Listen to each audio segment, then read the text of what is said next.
Hello fellow sim racers and welcome to another Assetto Corsa Competizione GT4 pack preview video.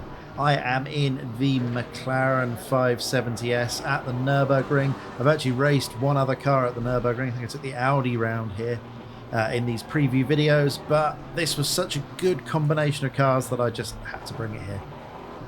If you want to know more about the GT4 pack, then check out the main review over on the main channel. But for now, let's see what the McLaren can do in race trim. We're getting a good start here compared to the AI, who are getting a bit bunched up.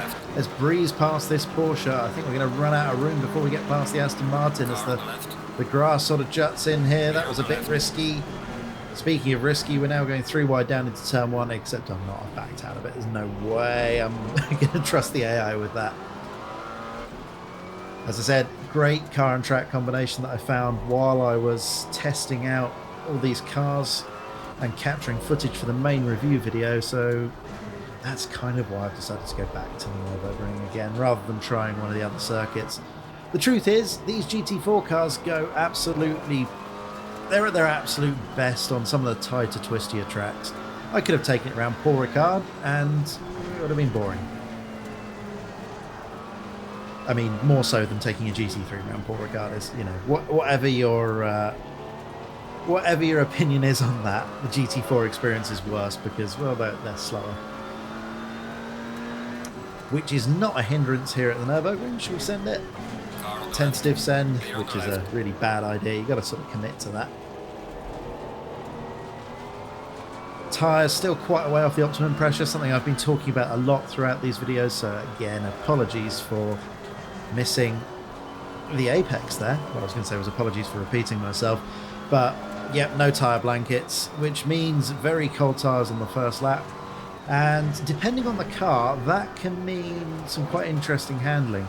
The McLaren's not too bad, tends to be pretty well behaved and just go a bit understeery on corner entry and a bit oversteery on corner exit, sort of what you'd expect. Some of the other cars, like the Ginetta in particular, the balance seems to change corner by corner as the tyres come in at different speeds. The McLaren, though, seems pretty decent to me.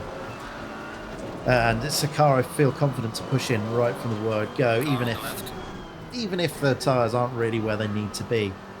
But as you can see, we're up to the mid-26s now on the fronts, which is pretty much where they need to be, a little bit behind on the rears, so perhaps I got my tyre pressures wrong.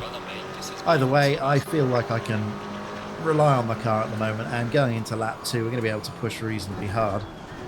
Lord knows what's going on here as the AI is going 3 wide into turn 1. Try and pick up some pieces from this. Can we run around the outside of the KTM into turn 2? Probably not, actually. The KTM is very good at rotating and picking up speed mid-corner, but I've sort of hustled my way alongside the AI. If I can run around the outside here, I will have the inside line for turn 4, which... let's just run him off the outside of the track and be done with it. Right. That gives me no opportunity to talk about the KTM, but we can talk about the Camaro. And, well, we should really be talking about the McLaren, which is, I'm going to be honest with you, probably my favourite car overall. I might have said that about a couple of others as I've driven this. The Porsche, which I've already recorded the video for, is incredibly well poised and drives brilliantly. I really like the Maserati as well, but this McLaren has sort of a bit of everything. It is incredibly poised, it's balanced. It's a mid-engine car, so it has that good rotation that you'd expect, although I don't demonstrate that, didn't quite lift off enough going into the Schumacher S. It has the good rotation that you need, and it has a little bit of that lift-off oversteer that is perhaps seen as a negative for mid-engine cars. Well, I say perhaps, can definitely be a negative, but it doesn't do it in a snappy way. It feels like a car that just sort of goes where you want to put it. It's very racy right out of the box. I think the default aggressive setup that Aris has made for this is spot on. There's very little I'd want to do on either low fuel or higher fuel levels. So we're getting a bit stuck in behind this Camaro, and there's another one in the front. Let's see if we can force our way through. Moves that I wouldn't do in a real race against, humans. We are in a bit of a drag race with this Camaro, and we're just about winning it. I'm going to brake later and then just sort of try and park the car in the middle of the apex, because it's quite easy to run round the outer line there at turn 1 and still actually maintain a good enough speed to come out ahead. Turn 2 feels like it goes on forever, as always. In fact, just this whole state. Wow, do not downshift mid-corner. That is a surefire way to get some lift off oversteer. Still, as I've said about these GT4 cars before, they behave in such a predictable way that actually having a big, massive moment like that kind of just, it feels really manageable. Stick with third gear. Probably didn't need to take any curb there, but, you know, why not try? Yeah, when the moments do happen, and, you know, in some of these cars they really do, they're happening quite a lot through these videos because I've production line doing 11 races with commentary in the space of 24 hours, which is not ideal, with no practice as well. That's the other thing. So yeah, mistakes do crop in, but they're so easy to sort of recover from. It doesn't mean these cars are easy to drive. I mean, they are. They're certainly not as tricky and finicky as the GT3 equivalents, as I carry far too much speed through there, get away with it. Again, too much speed in. I'm pushing my luck a little bit here as I'm trying to find the limits of the car. What that does mean is I'm not catching up with the Camaro in front. They're in a little train of cars there, caught behind the KTM. I don't know if the is it Ginetta, I think, is going to be able to run around the outside of the chicane. Again, too much speed in. I thought I was going to be able to I thought I was going to be able to be cheeky and just straight line the chicane, which to some extent you can do, just you have to get it right, and I did not. Anyway, the KTM and the Ginetta getting mixed up has definitely brought these cars into contention. KTM, if you've watched that video, you'll know it really seems down on the mid-range acceleration compared to some of the other cars, which means you do get these trains forming up behind it. Should have kept it in second. So yeah, I've been pretty much using the default aggressive setups for all of these cars, and with a couple of exceptions, I'd say that they're really very drivable out of the box. Very few surprises. Did the downshift thing there. Shouldn't have done that. Should be driving this in a more analytical fashion, I think, rather than just sliding it around, which is admittedly fun. It's just not particularly fast.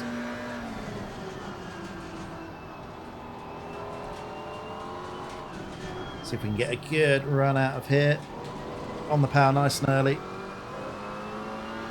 Not going to have quite the range of acceleration to throw one up the inside, but you can see we, despite not getting out of the corner any better than the KTM, we did catch it in that mid-range, and that was my experience driving it round a race at Zolder, which you can go and watch. It's uploaded now along with all of the other ones. I was getting into the slipstream of some of the other faster cars, like the BMW, for example, and even though I was deep in the slipstream, the BMW would still pull away. See if we can run around the outside here. Car on the left. Clear on the A little bit of snap oversteer, get away with it, lift off the throttle while we're off the track so we don't get a cut penalty. Not the cleanest overtaking move in the world, but it did the job. Wow, only a minute and a half left of the race. We're going to get one more lap now. Definitely not going to get round in time for 2, so let's see what we can do with this chicane. Let's get the front end in properly. There you go, that's more like it. You can see just how much curb you can get away with taking. You're pretty much just ignoring the chicane. Okay, the leader is on the final lap. Really enjoying hustling these GT4 cars. You can see the amount of wheel work. Some of it is being a bit, how should we say, probably not hammed up, but the fact that I'm concentrating on talking to you guys more than actually driving is probably meaning I'm not being as smooth as I could be.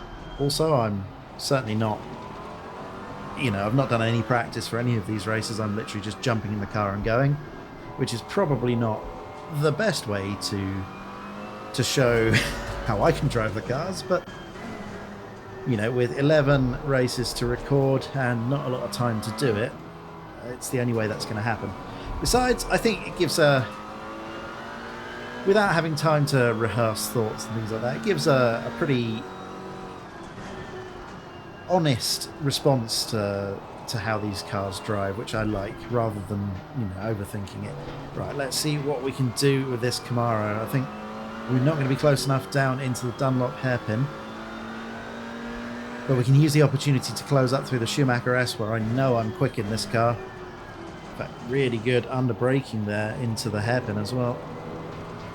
Got a load of oversteer. Maybe got on the power a bit too aggressively, but let's see what we can do now. This is now all about trying to set up a move on the run down to the NGK chicane at the end of the lap. We can close up a little bit through here. I know this car rotates really well. A little bit of snap oversteer as I came off the brakes.